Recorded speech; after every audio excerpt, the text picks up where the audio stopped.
El contenido de este podcast contiene información explícita que podría dañar la sensibilidad de quien escucha.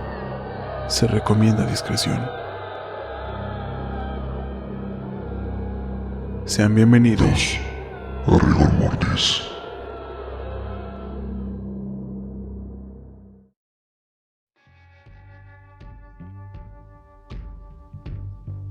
Hola a todas y a todos, sean bienvenidos a otro martes de rigor. Gente, muchísimas gracias por todo el apoyo que le han estado dando al programa en pues prácticamente todas las plataformas. Gracias por su respuesta, muchas gracias por todo su apoyo, por sus comentarios de aliento.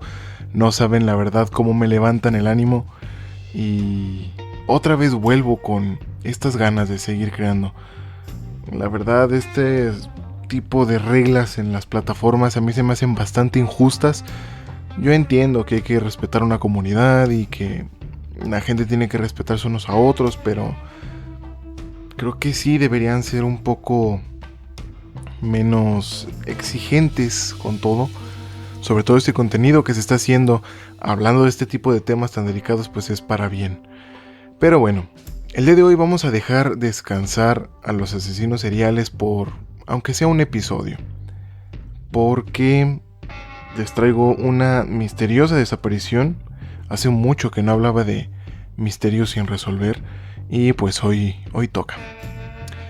Si no te has suscrito al canal de YouTube, por favor te invito, hazlo. El programa ya tiene video por aquel lado y puedes acompañar el relato con algunas imágenes o con alguna atmósfera visual que pueda meterte aún más al relato.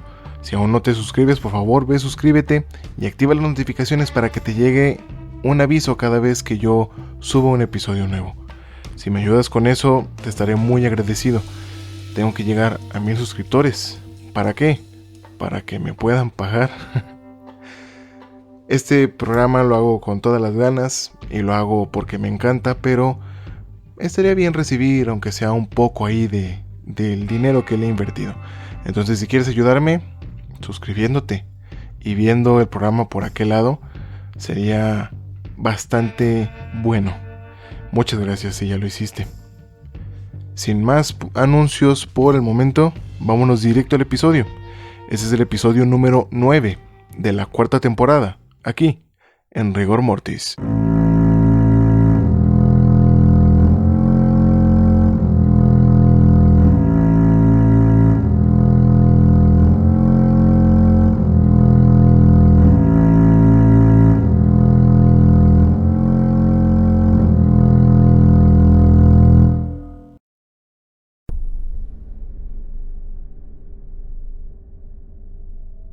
Para los que somos padres, el peor de nuestros miedos es que algo les pueda pasar a nuestros hijos.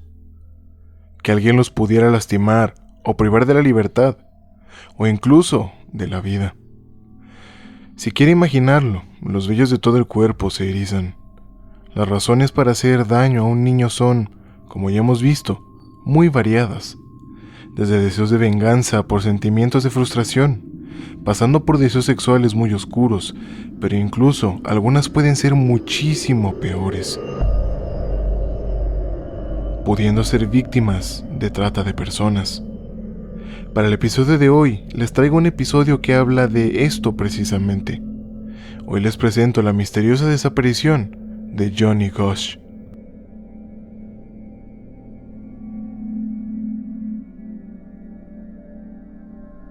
En septiembre de 1982, en Des Moines, Iowa, Estados Unidos, sucedió una tragedia que dejaría una marca imborrable y que hasta la fecha no se sabe de la persona que ese año desapareció. Johnny Gosch era un niño de 12 años que trabajaba repartiendo periódicos. Solía salir a repartirlos todos los días por la mañana con su padre, John Gosch. Siempre lo acompañaba hasta que el niño terminaba su ruta y después volvían los dos a su casa. Pero ya fuera por una especie de profecía o por fatídica casualidad, el domingo 5 de septiembre de ese año, Johnny decidió no despertar a su padre y salió a las 6 de la mañana a cumplir con su ruta de reparto. Esa era la primera vez en poco más de un año que salía sin su padre a trabajar. Johnny Gosch nació el 12 de noviembre de 1969. Era un niño que nunca tuvo problemas ni historial de ser acosado por ninguna persona, o por lo menos no que se supiera. Vivía con sus padres, en un suburbio de West Des Moines. Ese día salió a donde se reunía todas las mañanas para tomar sus pliegos de periódicos y salir a repartirlos. Ese día, sus compañeros lo vieron llegar y salir a comenzar su ruta. Todo iba bien esa mañana. Pero unas horas más tarde, Noreen y John, los padres de Johnny, comenzaron a recibir llamadas de los vecinos. Les dijeron que ese día no habían recibido su periódico. Querían saber si algo le había sucedido. Como es normal de un padre, las preocupaciones no tardaron en asaltar sus mentes, pensando en lo peor. John salió corriendo de la casa a buscar a su hijo, encontrando una imagen aterradora. En la acera estaba el bolso de periódicos que usaba su hijo. Estaba abandonado con los periódicos casi completos. De Johnny no había ni un rastro. John preguntó a los vecinos, muy alterado, porque no sabía si su hijo estaba bien, pero todos confirmaron su pesadilla. No sabían del paradero del chico. John volvió histérico a su casa. Le dijo gritando a Noreen que Johnny no estaba por ningún lado. Entonces le dijo a su esposa que llamara a la policía, y así lo hizo, diciendo que creían que su hijo había sido secuestrado. 45 minutos más tarde, la policía llegó a la casa de los Gosch. Noreen avisó también a sus dos hijos mayores. Uno estaba trabajando en un local de panqueques y el otro estudiaba en la universidad. Toda la familia se reunió en la casa. Todos juntos debían buscar a Johnny. Los primeros testigos fueron los compañeros que estaban con Johnny, armando los periódicos muy temprano por la mañana. Declararon que lo habían visto hablando con un hombre que conducía un automóvil Ford Fairmont azul.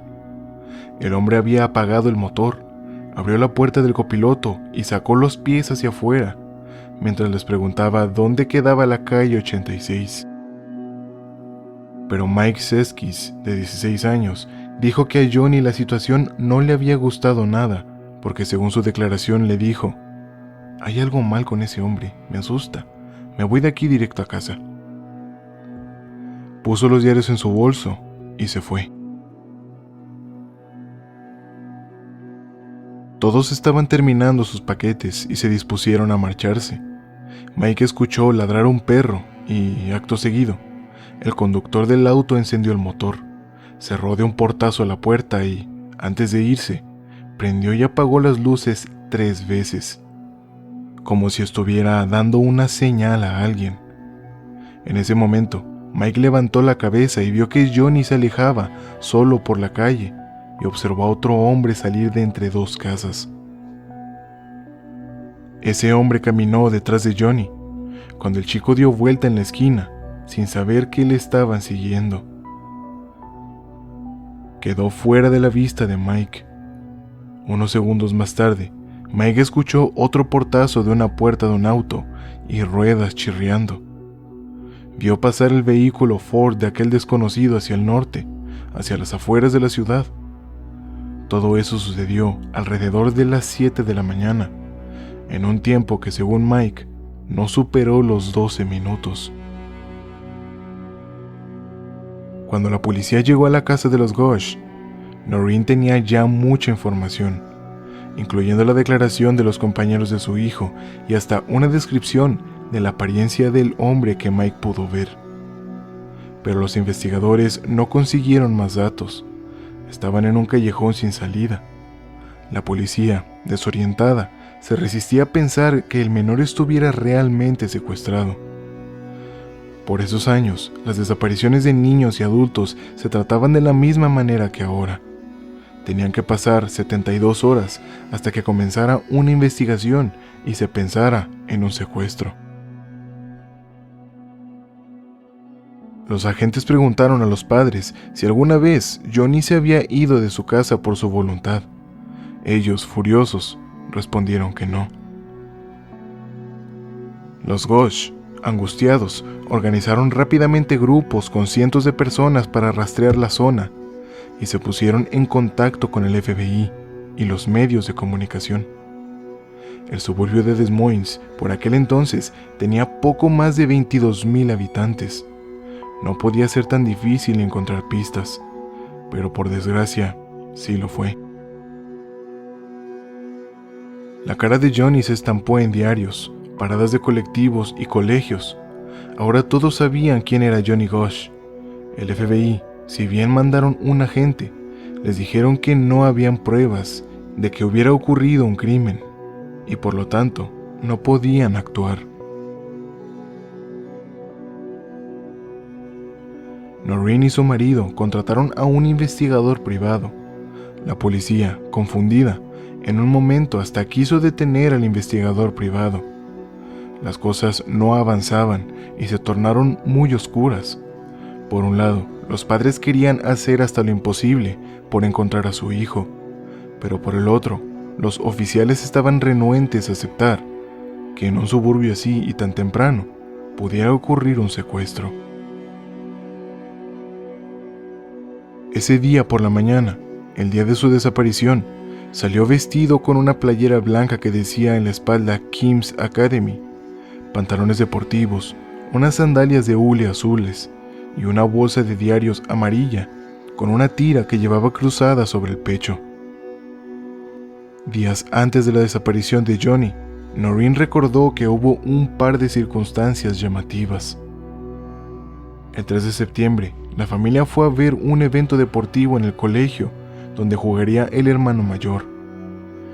Mientras estaban ahí, Johnny le pidió a su madre permiso para ir a comprar palomitas de maíz. Bajó las gradas y una vez que bajó, un policía se le acercó y habló con él. Su padre observó la escena, descendió y le pidió a su hijo que se mantuviera cerca del campo de juego, a la vista. Johnny obedeció, se quedó ahí, pero vieron que el policía volvió a acercarse a hablar con él. John volvió a bajar. Johnny hablaba bajo las gradas con el mismo agente, así que su padre le pidió que subiera con él. Johnny le dijo después que el policía era muy bueno y que cuando él fuera grande, quería ser policía. Pero a Noreen la situación le pareció extraña y no la olvidó. El 4 de septiembre, Johnny fue al cine con su amigo Mark. Cuando volvió, la familia cenó junta y la pasaron bien. A las 9:30 p.m., Johnny se fue a dormir porque dijo que tenía que repartir los periódicos al día siguiente. Aprovechó para preguntar, ¿puedo ir solo mañana? Su padre respondió, supongo que no hay problema. Pero Noreen no estuvo de acuerdo. No, tu padre va a ir contigo, está muy oscuro a las 6 de la mañana y no te quiero solo en la calle. Johnny asintió. Fue a darle un abrazo y un beso de buenas noches a su madre y se fue a dormir. Esa fue la última vez que sus padres lo vieron. A la 1:30 am sonó el teléfono en la casa de los Ghosh. John contestó y Noreen lo escuchó decir, sí, está bien, sí, está bien, de acuerdo. Pero cuando Noreen le preguntó quién había llamado, él respondió que había sido un número equivocado. La investigación del caso de Johnny no avanzaba, ya fuera porque la policía no estaba haciendo su trabajo como era debido, o porque en verdad no había ni una sola pista de Johnny. El terror y la angustia consumía poco a poco a la familia, quienes no podían hacer mucho más que esperar a tener noticias. Pero aún así, cuando la ausencia de Johnny llegó a cumplir el primer mes, su madre creó la Fundación Johnny Ghosh para desarrollar un programa de defensa de menores secuestrados.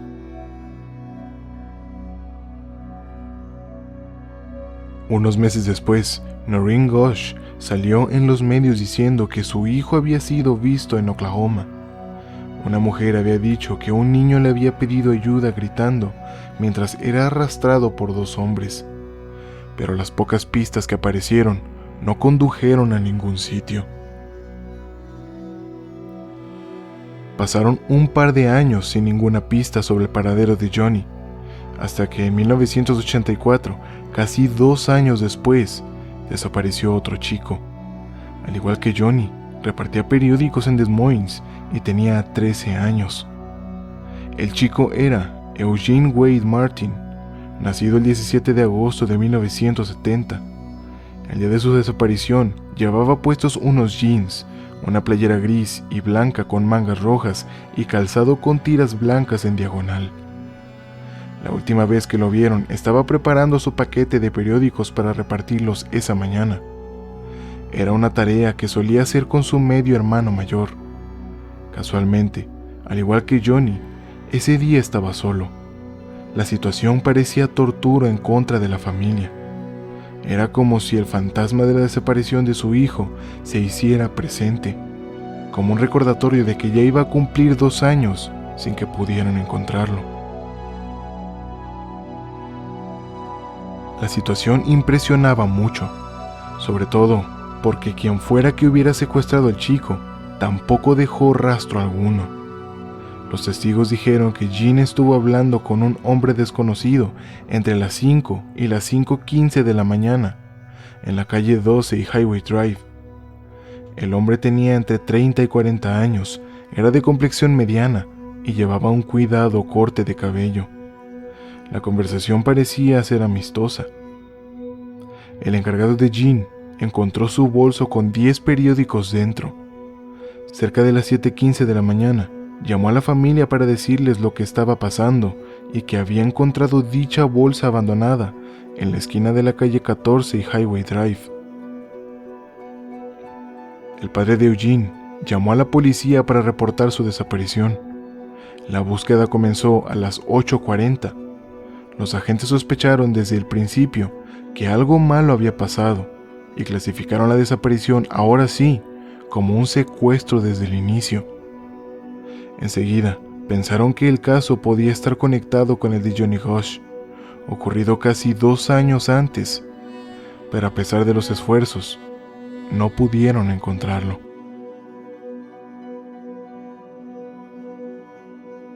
La historia de un segundo niño secuestrado con un modus operandi idéntico sacudió a la pequeña ciudad de Iowa. El diario The Register publicó avisos de páginas completas con imágenes e información de los chicos, y una compañía local de camiones puso las fotos de sus caras en tamaño gigante a los costados de sus vehículos. En septiembre de 1984, un empleado de Anderson Erickson Dairy le preguntó al presidente de la compañía láctea, Jim Erickson, si había alguna manera de que ellos pudieran ayudar a la familia Gosch. A Erickson se le ocurrió poner fotos de los pequeños desaparecidos, con breves biografías a los lados de los envases de cartón de leche. Colocar en las mesas familiares de todo el país las caras de las víctimas podía ser un buen estímulo para que la gente estuviera atenta y aportara datos. Una semana después, la empresa Prairie Farms Dairy decidió hacer lo mismo. En muy poco tiempo, la mayoría de las compañías de productos lácteos de los Estados Unidos repitieron esta acción. Noreen, por su parte, siempre estuvo convencida que el secuestro de su hijo no fue al azar. Gracias a su investigador privado que recogió numerosos testimonios de vecinos, supo que Johnny había sido fotografiado varias veces en su camino a la escuela. Así que dedujo que su hijo era el objetivo de alguna banda de pedófilos. La policía le dijo a Noreen que sacar fotos no era un delito, y se terminó el asunto. Una vez más, las autoridades, en lugar de ayudar, obstaculizaron una posible causa para la desaparición del chico. Pero Noreen necesitaba hacer lo imposible para sentir que no abandonaba a su hijo. Quería tener una misión. Con su fundación Johnny Gosch, daba discursos y conferencias. Llegó a dar 700 en un solo año. El secuestro de Johnny tenía que servir para algo. Ese era mi trabajo, reflexionó Noreen. El 1 de julio de 1984, el proyecto de ley de Noreen se convirtió en ley del estado de Iowa.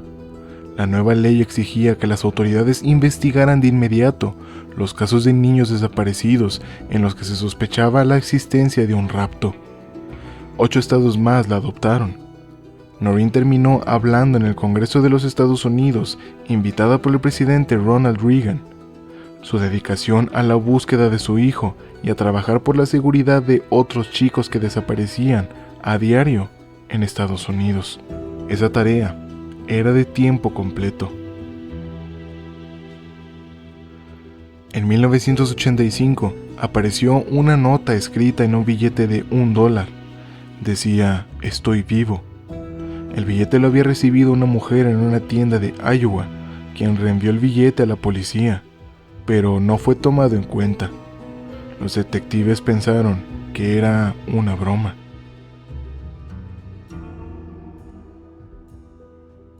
Los años fueron pasando. El caso se mantenía congelado y prácticamente no existían esperanzas. Jim Rothstein, un detective de policía retirado de Nueva York, y Ted Gunderson, un ex jefe de la sucursal del FBI de Los Ángeles, ayudaban a la familia como podían, pero ninguno pudo dar con una pista certera. El 29 de marzo de 1986, otro chico desapareció en Des Moines.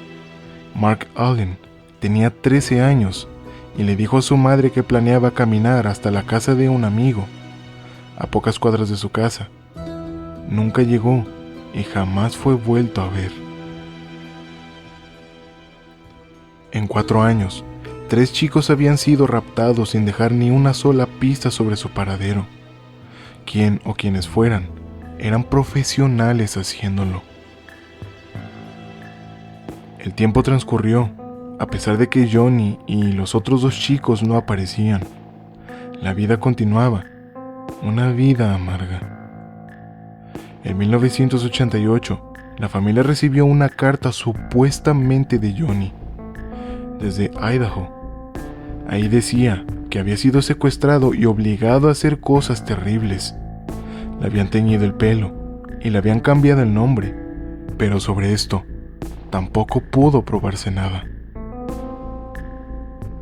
El primer testimonio real de alguien que supuestamente vio a Johnny Gosch ocurrió en 1989. Paul Bonacci, de 21 años, estaba enfrentando un juicio por abuso hacia un menor de 5 años. Fue en esta instancia que confesó que años antes había sido raptado, por la fuerza, por una red de pedófilos, y había sido obligado a participar en el secuestro de Johnny Gosch. Bonacci, que era unos años mayor que Johnny, contó que él estaba sentado en el asiento de atrás del auto. Era un chico que estaba siendo usado para secuestrar a otro chico, buscando atraerlo hacia el coche. Según dijo, había alguien que hizo que Johnny se acercara y fuera secuestrado. Luego, lo pasaron del auto a una furgoneta, unas cuadras adelante del rapto. Esto coincidía con el testimonio que un vecino de Noreen le había dado en su momento a su investigador privado. Cuando ocurrió el secuestro, le había dicho que había escuchado ruido, se había asomado a la ventana y había visto que unas personas pasaban un bulto largo desde un auto a una van.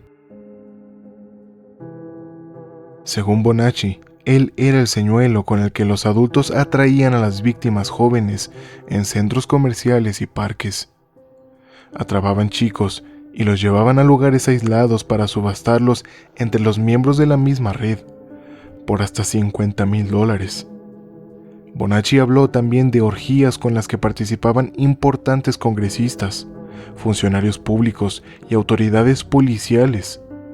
Acusó también al hombre de negocios y político Lawrence King, de Nebraska, de manejar esta red de prostitución y de haberlo violentado. El caso Franklin, así se le llamó, era según Bonacci una red de pedofilia de un grupo con poder que practicaba el satanismo, la mutilación y el canibalismo de niños. Noreen explicó por qué creía verdadera la declaración de Bonacci. Supe que lo que Bonacci decía era verdad, porque esa información del vecino la habíamos recolectado con mi investigador privado, y nunca la habíamos dado a conocer, ni a la prensa, ni a la policía. Además, su testimonio cobró importancia luego de que revelara detalles físicos nunca antes revelados de Johnny. Por ejemplo, una marca de nacimiento que Johnny tenía en el pecho, una cicatriz en su lengua y una quemadura en su pantorrilla. Lamentablemente, según algunas fuentes, aseguran que en 1990 estos dichos de Bonacci fueron desestimados por falta de pruebas. La policía sostuvo que ese joven no era creíble y que, según los psiquiatras, padecía trastorno de identidad disociativa. No fue entrevistado por el caso Ghosh. Noreen no estuvo de acuerdo. Durante 11 años, Bonacci mantuvo sus dichos, no estaba mintiendo, nunca cambió ni una palabra de lo que había contado. Lo cierto es que, en la actualidad, es bien sabido que las redes de pedofilia son bastante comunes en la élite mundial. Con el caso que salió a la luz de Jeffrey Epstein y su red de pedófilos que incluyen a mandatarios poderosos, artistas de Hollywood y a funcionarios reconocidos. No es erróneo pensar en que esto que aseguraba Bonacci era más que cierto, pero porque estos hechos dañarían la reputación de tal vez miles de pederastas involucrados con algunas ramas del poder, su testimonio fue desestimado. Noreen reveló que por intentar investigar esta pista de pederastas con poder, fue amenazada de muerte. La red de pedofilia estaba molesta y, según ella, muchos empresarios y hasta el jefe de policía de la ciudad eran amigos de los jefes de la banda. Me empezó a cerrar todo. ¿Y por qué no investigaban de verdad? Estaban involucrados con la misma gente, acusó Noreen. No se supo más del caso hasta 1997, 15 años después del secuestro de Johnny. Noreen Ghosh volvió a salir en los medios para contar una historia bastante extraña.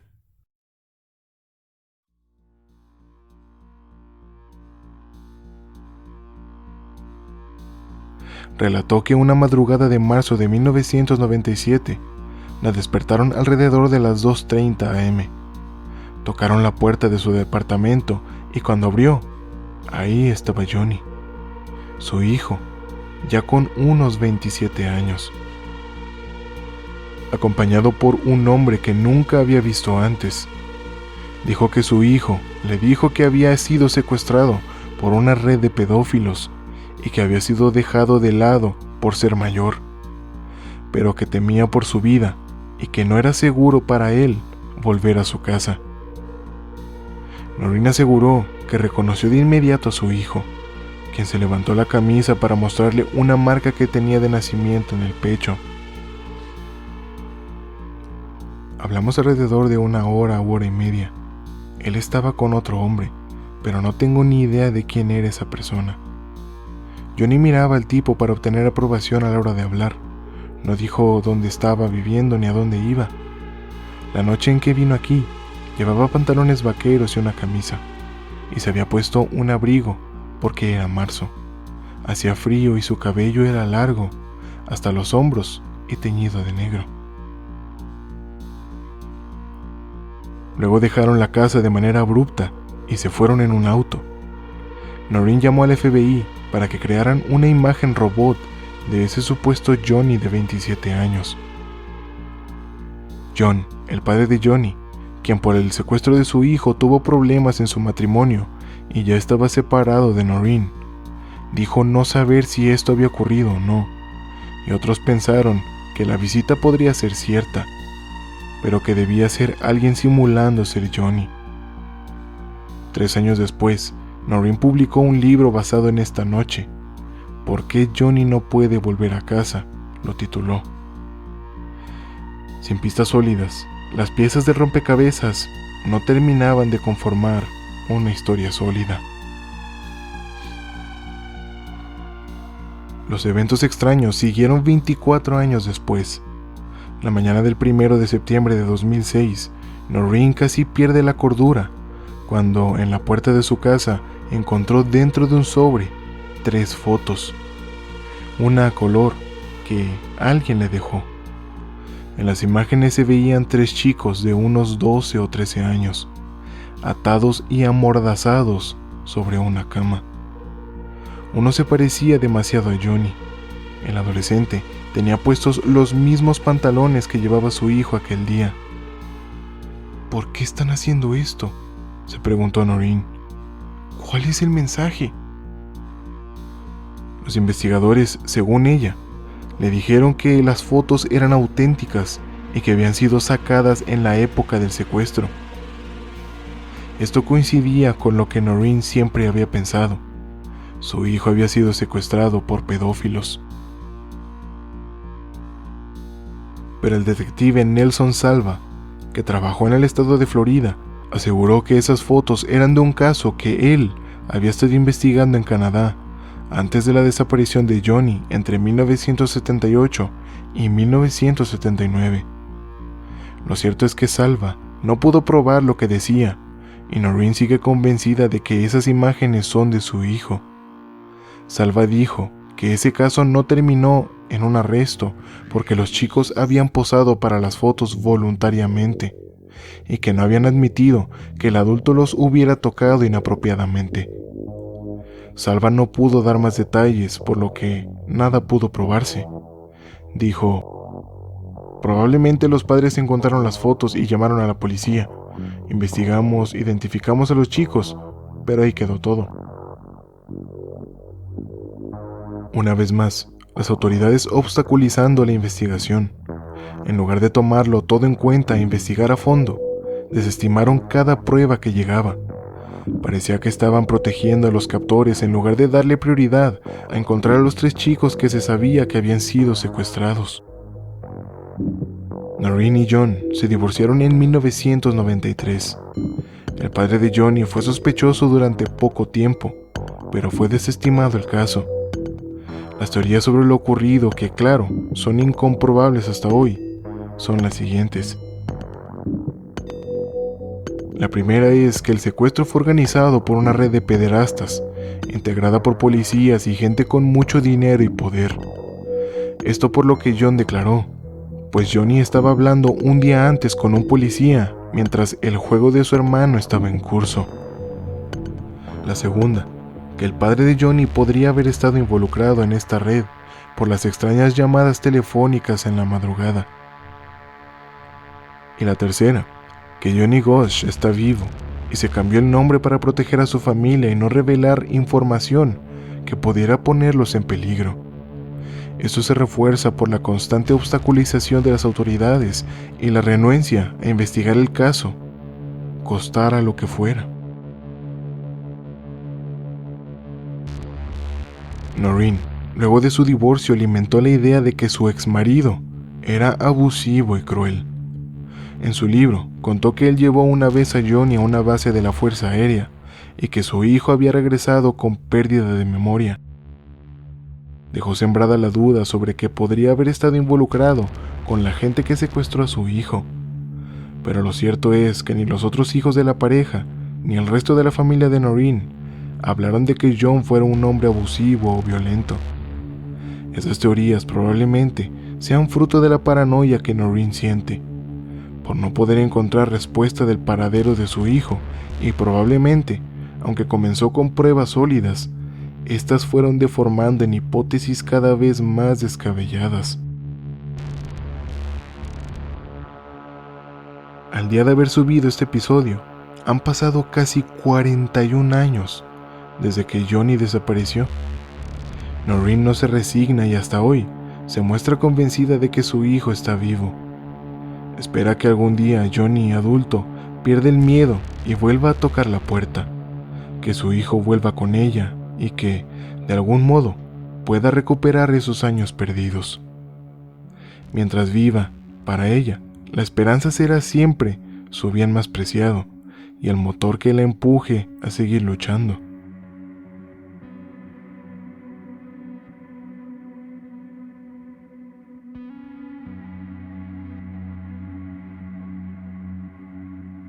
Pero hasta la fecha, no se sabe si Johnny sigue vivo o fue asesinado.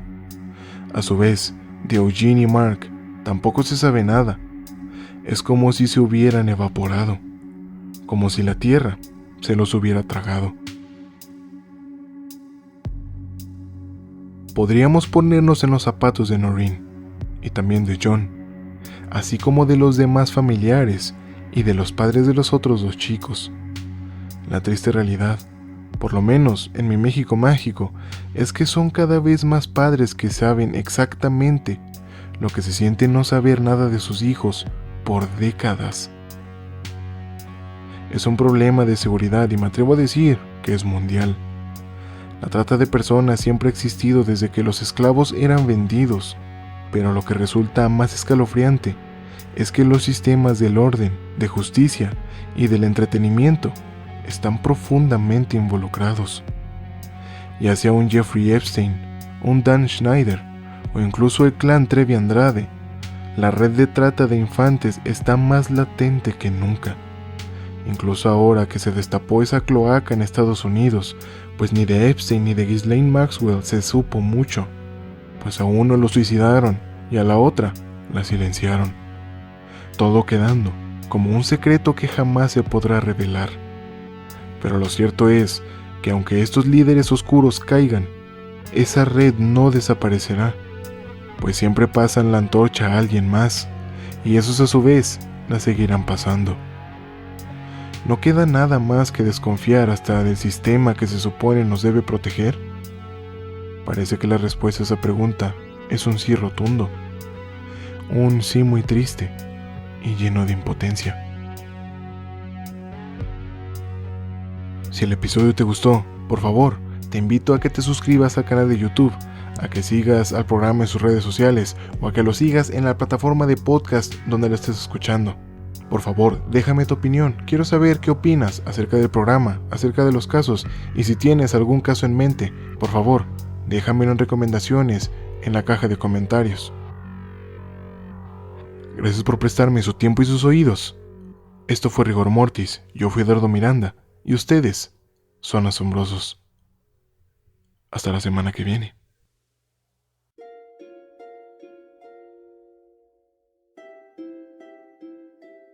En el próximo episodio de Rigor Mortis. Bueno, enero ya se nos fue. Va el primer mes de 2023 y viene febrero.